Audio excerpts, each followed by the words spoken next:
कैसे हैं आप सभी लोग। एक बार फिर से स्वागत है आपका हमारे YouTube channel study with Yogesh में। कई बच्चे सरप्राइज हो रहे होंगे कि सर अभी क्यों वीडियो दे रहे हैं, ऐसे तो देते नहीं है। पहली 2-3 बातें बताऊंगा, ठीक है। सबसे पहले आप सभी लोगों को दीपावली पर्व की ढेर सारी शुभकामनाएं।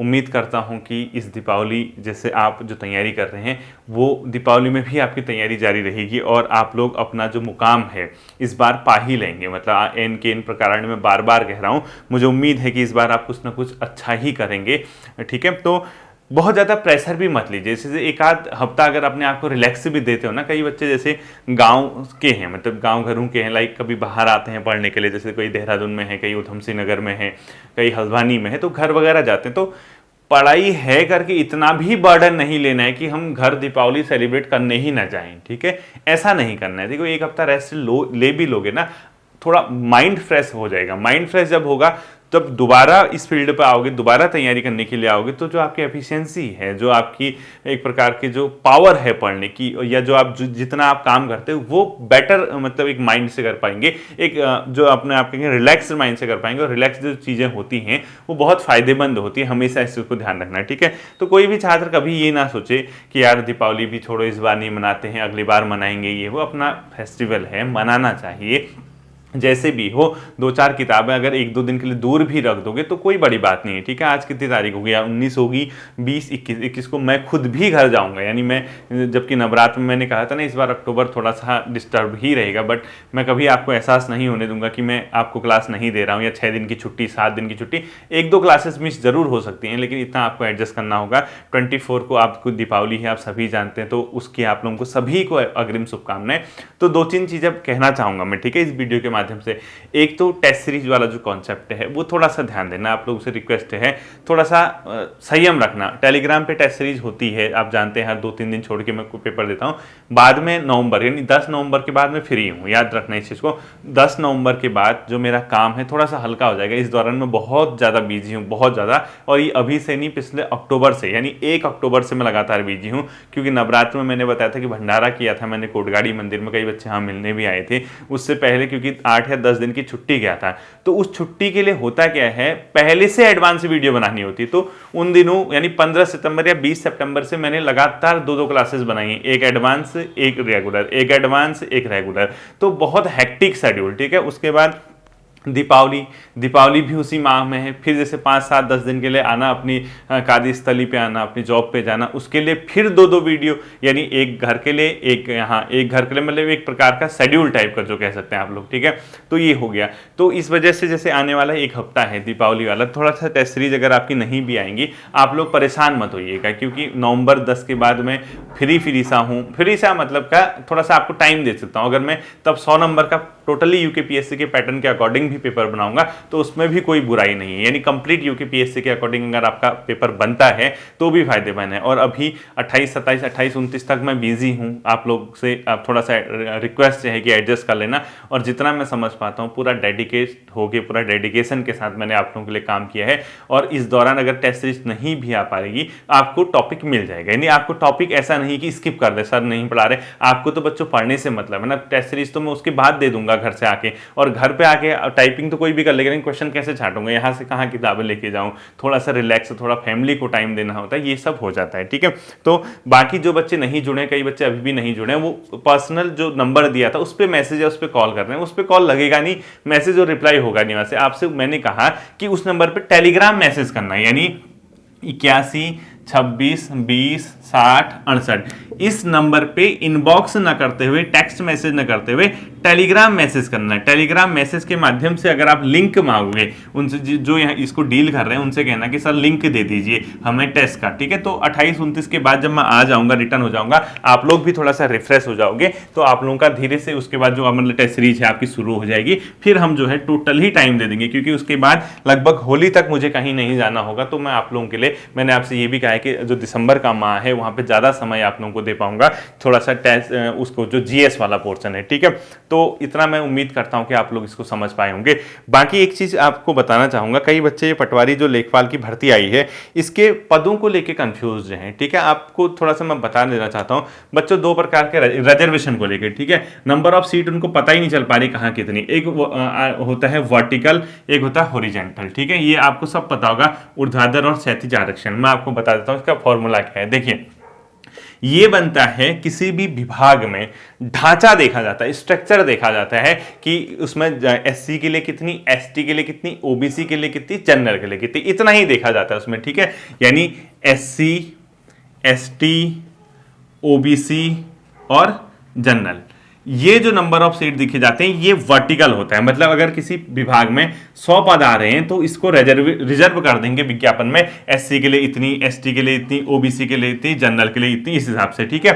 तो हॉरिजॉन्टल में क्या होता है, हर किसी कैटेगरी से कुछ सीट निकाल दी जाती हैं और उसको पृथक से मेंशन कर दिया जाता था। इस बार के विज्ञापन में नहीं किया गया है, ठीक है। इस बार के विज्ञापन में जैसे डीएफएफ है, दिव्यांगजन है, या स्वतंत्रता संग्राम सेनानी है, या जो महिला हैं, इन लोगों को जो रिजर्वेशन मिलता है, या ईडब्ल्यूएस है, मतलब ईडब्ल्यूएस तो खैर इसी में दे रखा है इन लोगों ने, ईडब्ल्यूएस भी शायद यही है ना, आपने चेक किया होगा, हाँ अब ईडब्ल्यूएस भी यही कहीं दे रखा है। तो जो बाकी जो जिनको हॉरिजॉन्टल आरक्षण मिलता है वो क्या किया है, टोटल नंबर ऑफ पोस्ट दे दिए। जैसे कहीं पे लिखा है 17 पद जोड़ के हॉरिजॉन्टल होंगी, किसी में लिखे किसी जिले में 20 पद हॉरिजॉन्टल, किसी में 25 पद हॉरिजॉन्टल, लेकिन ये नहीं बताया कि एससी महिला के लिए कितनी, ओबीसी महिला के लिए कितनी, जनरल महिला के लिए कितनी, ऐसा कुछ नहीं बताया। टोटल पोस्ट का नंबर लिख दिया कि हॉरिजॉन्टल आरक्षण इतना, यानी यहां से नहीं छांट रखा, जो वर्टिकल दे रखा है आपको, वर्टिकल रिजर्वेशन जो दिया है पदों का, ठीक है।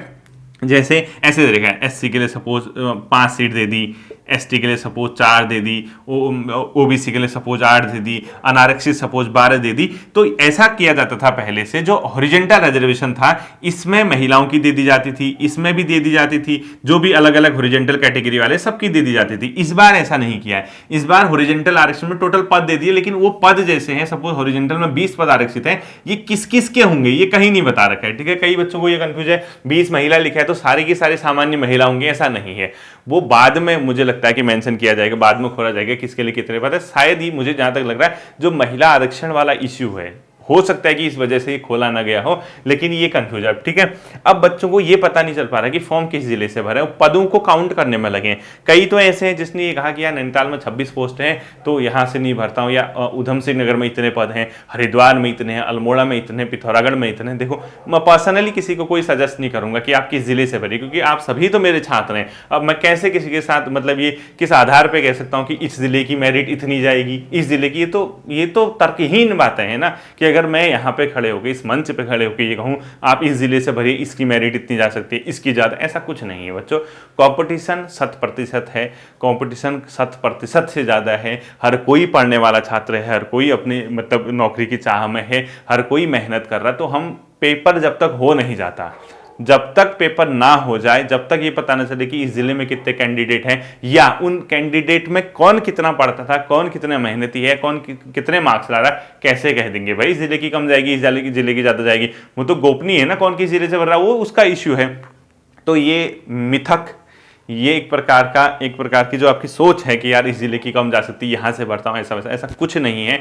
आप जिस भी जिले से भरते हैं आपके लिए एक सीट भी काफी है, अगर आप उसमें निकालने का मादा रखते हैं। वरना 100 सीट भी अगर आपके सामने रख दी जाए तो आपके लिए कुछ नहीं हो सकता, अगर आप इसी प्रकार का कैलकुलेशन करते रहिए। हाँ, इतना जरूर होगा, एकाध एक नंबर, 1 नंबर, 2 नंबर, 2.5 नंबर, आधा नंबर, इतने नंबर का गैप आने वाला कट ऑफ। जैसे पिथौरागढ़ चलेगी सपोज 74 मार्क्स, अल्मोड़ा चली जाएगी 75.25, चंपाओ चली जाएगी 69.8, क्योंकि नंबर ऑफ पोस्ट कम है, या हो सकता है 89 पॉइंट कुछ चली जाए। तो बिल्कुल इस बात को दिमाग से निकाल दीजिए कि किसकी मेरिट कितनी जाएगी, कट ऑफ कितनी जाएगी।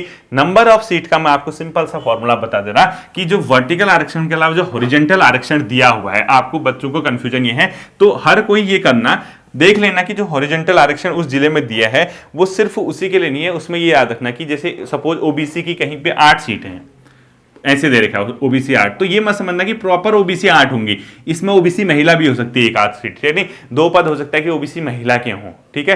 तो ओबीसी जो प्योरली जो शुद्ध रूप से ओबीसी बचेगा वो 5 से 6 सीट बच जाएंगी। यानी कहीं पे अगर ऐसा दे रखा है एससी या एसटी जो भी है या कुछ भी है, जैसे कहीं पे जनरल ऐसा लिखा है उसने 13 सीट, ये मत समझना कि जनरल बॉयज भी है, इसमें हॉरिजेंटल आरक्षण भी है, तो 5-6 सीट कम करके 8 या 9 अपने आप में बना देना। इस प्रकार का कुछ कैलकुलेशन होगा तब जाके आप इस निष्कर्ष पे पहुंच पाओगे। यानी जो सीट दिख रही है आपको उसमें 2-3, 3-4 सीट घटा ही लेना, वो बचती हैं आपके लिए सीटें, इस बात को ध्यान रखना, ठीक है। उसने जो वहाँ मतलब हॉरिजेंटल रिजर्वेशन है वो अलग से जो दिया है उसमें ये नहीं बताया कि इसमें किस कैटेगरी, क्योंकि जो हॉरिजेंटल रिजर्वेशन लगता है वो टोटल पोस्ट पे लगेगा, नंबर ऑफ जो पोस्ट हैं टोटल उस पे लगेगा। यानी किसी जिले में अगर 26 पद दिए गए हैं तो इस 26 पद पे क्या लगेगा, जो नीचे अलग से पृथक से उसने एक बॉक्स दिया है हॉरिजेंटल रिजर्वेशन, इन 26 पदों पे लगेगा। यानी ये जो 26 पद है इसमें हॉरिजेंटल रिजर्वेशन भी है, इसमें ओबीसी महिला भी आएंगी, इसमें दिव्यांगजन भी आएंगे, इसमें अपने आप में जो बचे हुए हैं जो अलग से उसने पृथक से बॉक्स दिया है उसी 26 में से लिया जाएगा। और 26 में से उसने बताया नहीं है कि ओबीसी से कितने लेने हैं,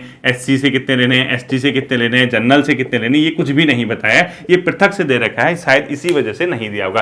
तो कैलकुलेशन आप खुद समझ सकते हैं, एग्जैक्टली आप उस जिले से भरिए जहां आपको लगता है कि यार हाँ ठीक ठाक है, मैं यहां से करेक्ट कर सकता हूं, मतलब ऐसा लॉजिक नहीं है, ठीक ठाक सीट है या कम भी है तो मैं चलो, अब चंपावत है जैसे एक ही सीट है, कोई ऐसा भी हो सकता है कि 5 ही लड़की उसको पता हो गया लेखपाल में 5 ही भरेंगे यहाँ चंपावत से, यहाँ से भर लेता हूँ, इन 5 में मुझे टॉप करना है, ऐसे भी विचारधारा के हो सकते हैं। पता लगा ऐसे 150 लोगों ने सोच दिया, हो गया फिर गई भैंस पानी में, 150 लोग उसमें से पता लगा सब अच्छे हैं, क्योंकि जो चंपावत में रिस्क लेगा एक सीट पे लेखपाल के लिए उसको ये पता होगा कि मैं एक सीट में भी निकाल सकता हूं। और यही सोच अगर 100, 150, 250 लोगों की बन गई कि यार एक सीट है भाई और कोई नहीं भरेगा, मैं निकाल सकता हूँ, इतना तो मैंने पढ़ा ही है कि मैं एक में भी निकाल सकता हूँ, बाकी लोग भाग जाएंगे, पता लगा 500 लोगों ने ये सोच दिया, हो गया फिर 500 के 500 वहां पहुंच गए, पता लगा कट ऑफ पहुंचा दी 96 मार्क्स, फिर क्या करोगे। तो ये कोई भी लॉजिक नहीं है कि आप एक सीट में नहीं निकाल सकते हैं या एक ही सीट में निकाल पाएंगे। आप जहां से भी भरते हैं, जैसा भी भरते हैं, अपना टोटल का टोटल फोकस कीजिए उस पढ़ाई पे जो आप कर रहे हैं, जिसको आप करते आए हैं उस पे ध्यान दीजिए, वही आपको क्या करेगी, आपकी मंजिल तक पहुंचाएगी, ठीक है। बाकी जो मतलब क्या कहते हैं, एक नंबर नहीं मिल पा रहा था जो आप यूके SSC का नंबर मांग रहा था, शायद मेरे ख्याल से एप्लीकेशन नंबर, रजिस्ट्रेशन नंबर जो था, वो कोई बच्चा लिख रहा था कि जीमेल साइट में जाके अपना साइट इनबॉक्स चेक करना, वहां दिख जाएगा, नहीं तो यूके SSC ने अपनी साइट खोल दी, वहां दिख जाएगा। 3-4 ऑप्शन है, आपस में कंसल्ट करके पूछ लीजिए, ठीक है, नहीं तो आयोग को मेल कर लीजिए, जो भी होगा।